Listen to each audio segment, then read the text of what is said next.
Colombia 1, Ghana 0. A composed, clinical performance that sends the South Americans marching into the last 16 of the 2026 World Cup. Welcome to FairPlay, Football AI Review. This was a round of 32 knockout tie that carried the full weight of World Cup elimination for one of African football's most storied nations. Colombia arrived as group winners, unbeaten through 4 matches and building genuine momentum as tournament dark horses. Ghana needed something extraordinary to advance, and ultimately found themselves overwhelmed by a side operating at a completely different level. 2 injury and forced substitutions inside the first quarter of an hour defined the early texture of this match before a single goal had even been scored. John Cordoba pulled up with a groin problem inside 8 minutes, while Ghana were forced into their own change moments later when Marvin Sanaya departed after just 13 minutes. Both teams were reshuffling before the game had truly found its shape, which created early uncertainty and a degree of tactical disorder on both sides. Nestor Lorenzo set Colombia up in a 4-3-3 that was designed to dominate possession and press aggressively from the front. Luis Diaz anchored the left forward position with license to cut inside and combine, while James Rodriguez sat behind the front line as the creative axis.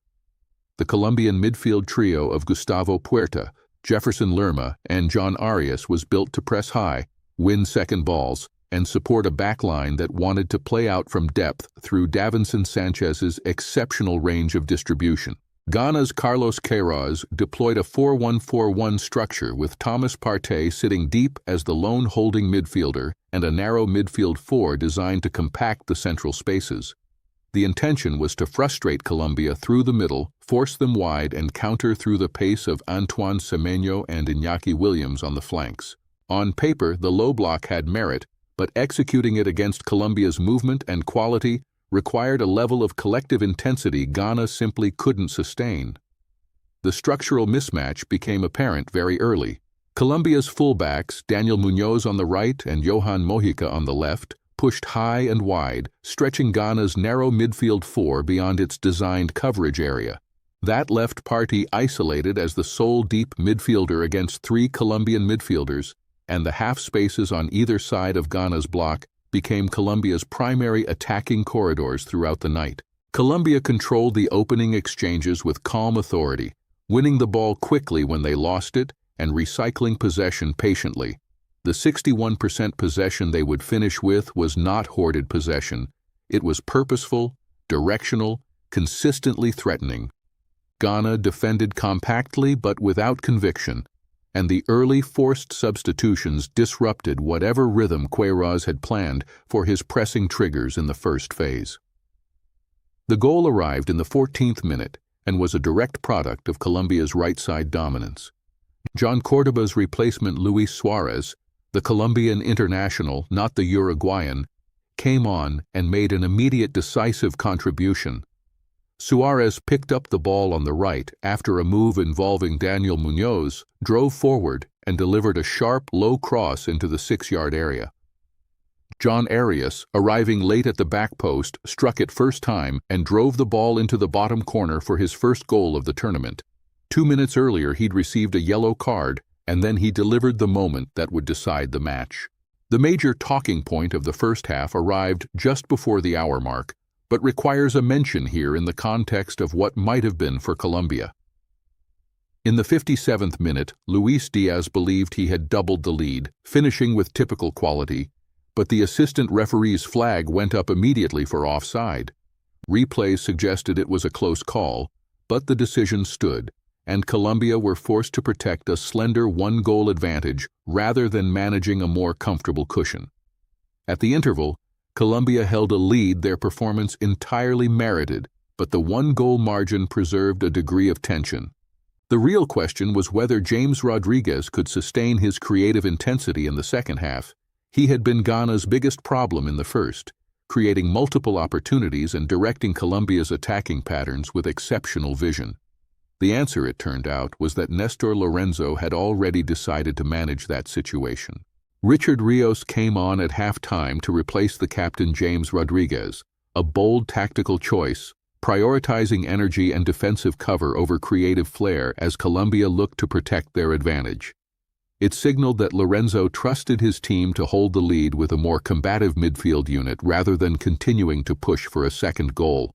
It was pragmatic, professional, and entirely correct in its reading of what the second half would demand. Ghana pushed forward after the interval with more urgency, and Queiroz made a double substitution in the 62nd minute, sending on Issa Haku Fatawu and Elisha Owusu in place of Iñaki Williams and Kwasi Sibo. The intent was to inject greater directness and pressing intensity. Fatawu, in particular, offered Ghana something unpredictable on the ball, but both changes arrived too late to genuinely alter the game's structure.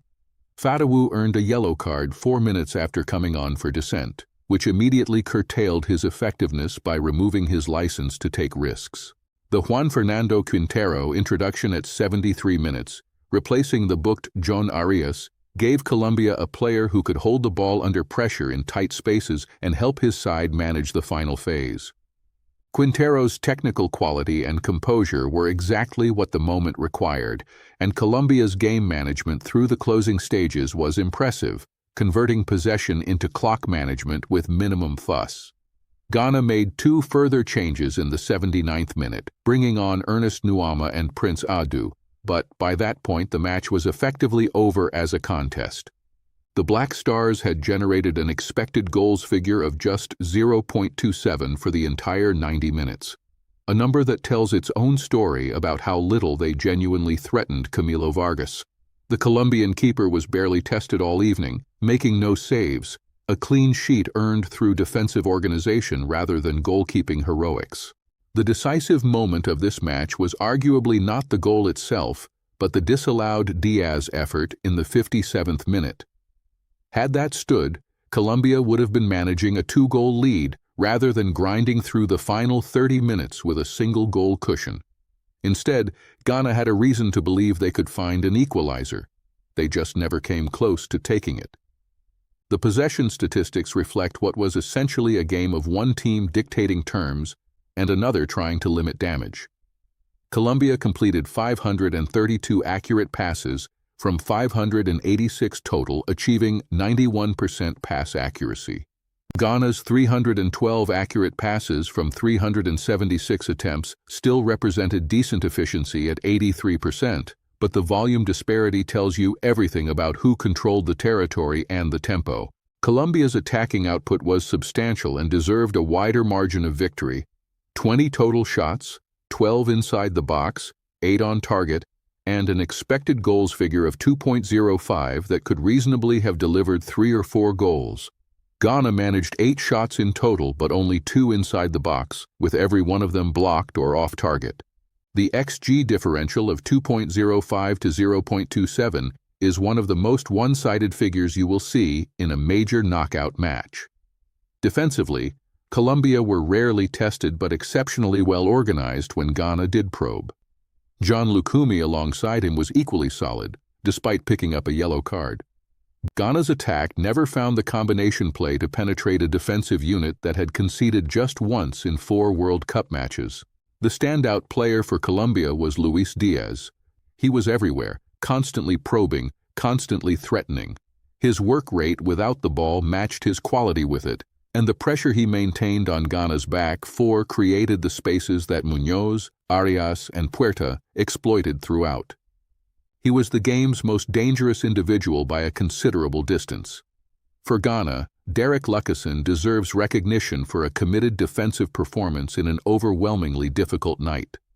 Playing as part of a back 4 that was constantly under pressure, Lucassen made 3 tackles, completed 91 passes, and never stopped competing. It was the kind of performance that earns respect even in defeat. Ghana's defensive line worked hard. They were just facing a team of significantly superior quality. The player who struggled most was Jordan Ayew, who managed just 11 passes in 79 minutes and created nothing of note for Ghana's attack. As the nominal focal point of the 4-1-4-1 structure, Ayew needed to hold up play, bring teammates into the game, and create moments of danger on the counter. He achieved none of these objectives, and his eventual replacement by Ernest Nuama in the 79th minute was inevitable. Nestor Lorenzo's management of this match was close to impeccable. The decision to bring Rios on at halftime rather than continuing to play with Rodriguez showed both tactical intelligence and an understanding of what his team needed psychologically, a statement of defensive intent to match the lead they held. The timing of Quintero's introduction also demonstrated reading of the game, giving Colombia a technically assured player to manage possession in the final phase rather than risking exposure on the break. The head-to-head history between these sides is genuinely limited at this level, but this result adds a definitive chapter. Colombia were simply the superior side in every phase of the game, and the margin of victory flattered Ghana given the underlying numbers. There is no narrative of a close contest here, no sense of a match that could have gone either way.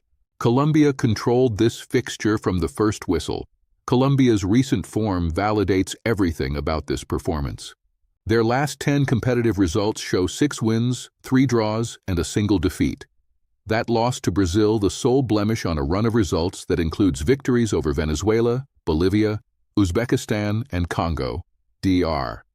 They are organized, consistent, and have multiple match-winning threats at every level of the pitch. Ghana arrived at following victories over Panama, Comoros, Central Africa, and Mali. They had lost to Croatia and then to Colombia. The 2-1 defeat to Croatia exposed defensive vulnerabilities against technically superior European opponents, and Colombia's South American intensity proved equally problematic. The transition from group stage to knockout football exposed the limitations in their squad depth. The qualification picture is now entirely clear. Colombia advance as one of the tournament's most in-form sides, holding 7 points from the group stage and now a round of 32 victory under their belts. Ghana are eliminated, their World Cup campaign ending at the last 32 stage, a tournament in which they showed enough to suggest they will be back, but not enough to go further this time. Colombia faced Switzerland on July 7th in what shapes up as a genuine test of their credentials at this tournament. Switzerland are defensively disciplined and technically proficient. They will not be as accommodating as Ghana were, and if Nestor Lorenzo's side are to reach the quarter-finals, they will need Luis Diaz performing at this level and their midfield to match the energy and intensity they showed through 90 minutes in Kansas City. Ghana's exit is the end of the road for a generation of players who have given everything to this tournament. Their young core, built around Semenyo, Fatawu, and Nuama, suggests they have a compelling future. But the World Cup demands more than potential. This was a step too far against elite South American opposition. Colombia won, Ghana nil, a result that told exactly the story the numbers predicted: controlled, professional, and ultimately comfortable. The XG differential of 2.05 to 0.27 may be the starkest analytical summary available, but it misses the texture of a performance that was as much about collective cohesion as individual brilliance. This is a Colombian side that knows how to win. Stay with us here at FairPlay for continued coverage as the round of 16 takes shape. Colombia against Switzerland next, and this Colombian team is giving every other remaining side serious reason to hope they land in the other half of the draw. That's the FairPlay verdict on this one. If you want more analysis like this, follow us. Find us on YouTube, Instagram, and TikTok at FairPlay AI, and follow Anthony personally on X at Anthony Fairplay. See you next match.